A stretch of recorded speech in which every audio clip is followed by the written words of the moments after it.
Hi everyone, Professor Widener again. Chapter 8 is going to talk about clinical practice guidelines and how they can help us achieve optimum patient care. And in this world that we're in right now with healthcare costs, it's about maximizing benefit while controlling costs, and clinical practice guidelines certainly help do that. So first of all, what is a clinical practice guideline? That is basically, it's a group of statements that assist clinicians and patients with making decisions.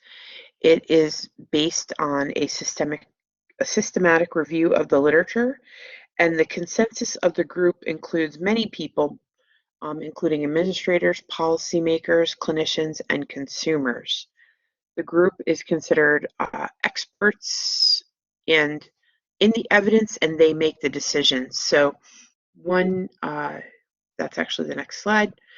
Some of the groups that make clinical guidelines are the U.S. Preventative Task Service Force, and they're the ones that actually give the recommendations for like cancer screenings.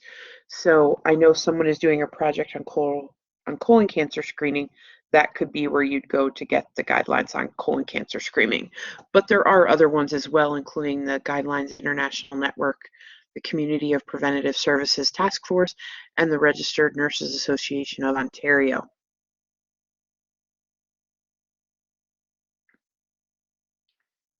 There are 10 key visions for guideline development, and they are as follows. The evidence should be made on a worldwide basis. The focus on questions important to the patients and clinicians, including the relative stockholders, so they should be very specific and focused. They should undertake collaborative evidence reviews to answer the healthcare questions and give the recommendations. There should be a common metric to assess the quality of the evidence and strength of the recommendations. Comorbidity should also be considered in guideline development.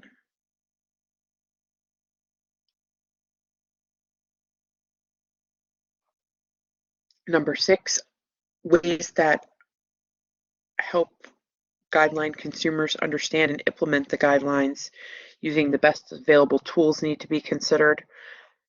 Number 7, need to be able to deal with conflicts of interest in guidelines, sponsoring transparency.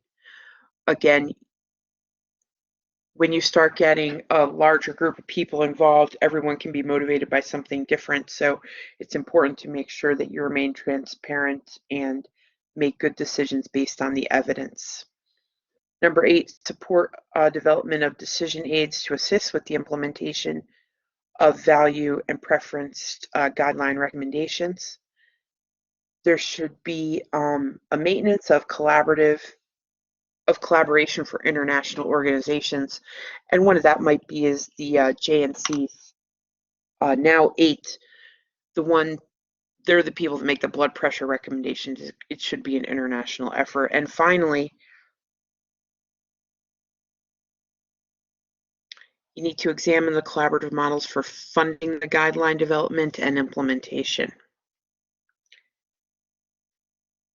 There are 2 different kinds of practice guidelines, and clinical practice guidelines are systemically developed statements that assist clinicians and patients in making decisions.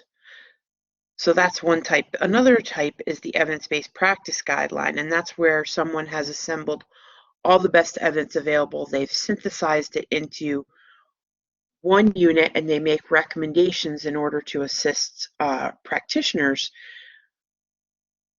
with the most effective interventions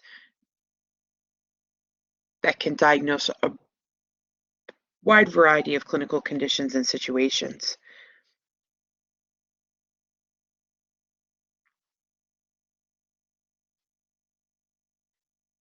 So we want to talk about accessing clinical-based guidelines. There are organizations that house these guidelines, and general practice guideline databases are created and housed by these organizations we talked about a little bit ago, including the U.S. Preventative Task Force, the Community Guide, the Registered Nurses Association of Ontario, and NICE.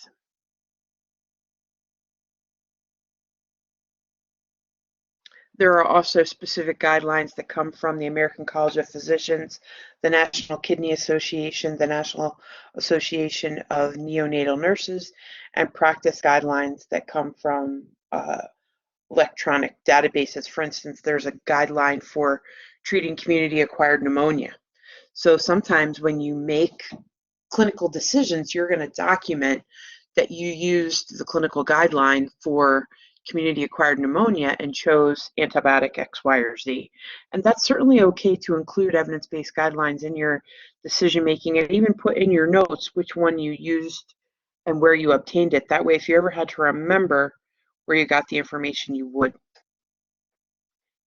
I can also tell you that evidence-based guidelines are also some of the standards. If you're ever called to a deposition or have a problem with a case, evidence-based practice guidelines and clinical practice guidelines are kind of the standards that you're held to when you are called to be part of a malpractice or a deposition. So these are actually pretty important to understand.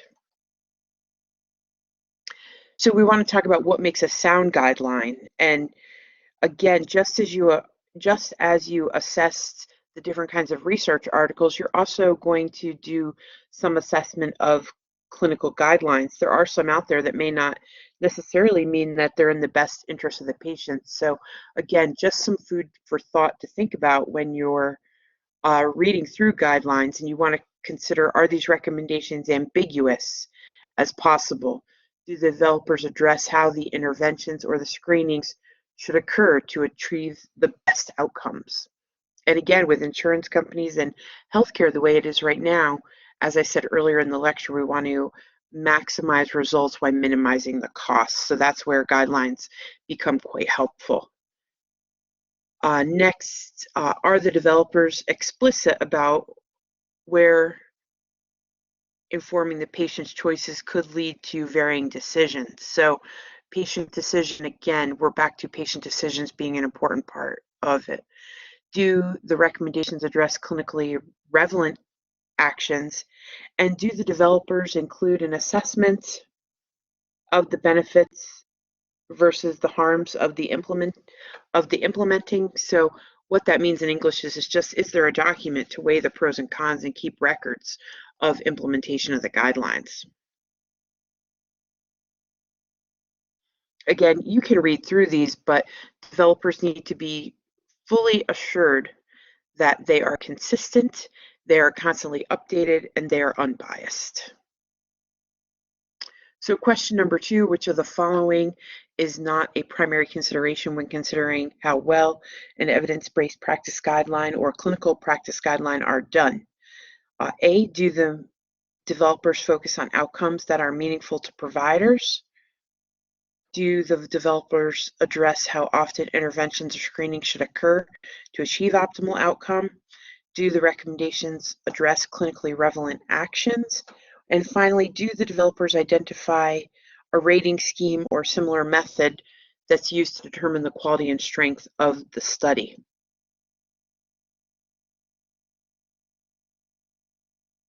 Number A is correct. In do the developers focus on the outcomes that are meaningful to providers? I'm sorry, that actually should be which one is not a primary consideration. So the reason number A is wrong is because we want to make those outcomes meaningful to patients. I'm sorry about that mix-up. There are different grading schemes for evidence-based practice, and I will cruise through these relatively quickly. You can read through them, but each guideline system actually has their own grading system. So make sure whenever you read a guideline that you do consider their grading system. And these are just some examples of the grading that is available. So take some time to read through those. So we're back to our friend, the rapid critical appraisal. You're probably all rolling your eyes, but again, as clinicians, and I want you to just picture for a minute, if it was your family member on the other end, how would you want that provider to gather information to make good decisions for them? Sometimes the providers are going to know, and certainly sometimes they're not, especially in the middle of this pandemic. We have been learning more about COVID-19 every single day.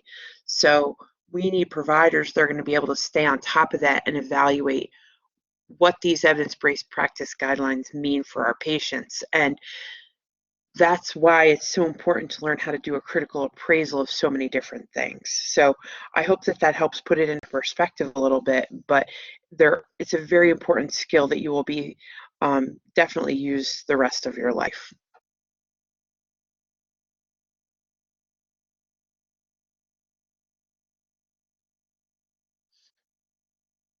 So the Institute of Medicine listed out 8 attributes of good clinical guideline development, and you can read through those again.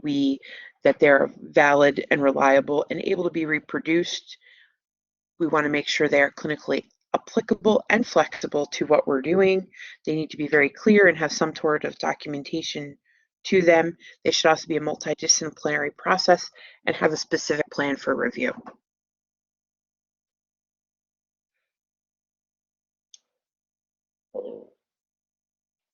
So again, these are some of the tools that you could use to do those rapid critical appraisals. And just note for the web quest, you will not actually need to do a critical appraisal. What you'll do is find a guideline relevant to your PCOT question. You'll provide 2 to 3 paragraph summary and just give us the link or either download the information, and that'll be the third part of what you need to take with you when you leave the course to go start working on your capstone or your DMP project. So when we want to develop practice guidelines, whether they're evidence-based or clinical, there are some questions we should think about. And we want to think about, does this guideline have the potential to change health outcome or cost? Is it clinically important? Um, Obviously, right now, COVID-19 is clinically important. And so we are seeing science unfold before our eyes, which some people find very frustrating, but providers are constantly updating their recommendations based on the most recent evidence. Um, you should consider that the evidence is supported by evidence-based practice guidelines and that the topics are central to health policy and serves as an introduction to innovation. When we're looking at the steps for evidence-based process development, again, you can read through these. We're going to identify clinical panels. We're going to ask questions, do formal research reviews, and then develop recommendations based on the strength of the evidence.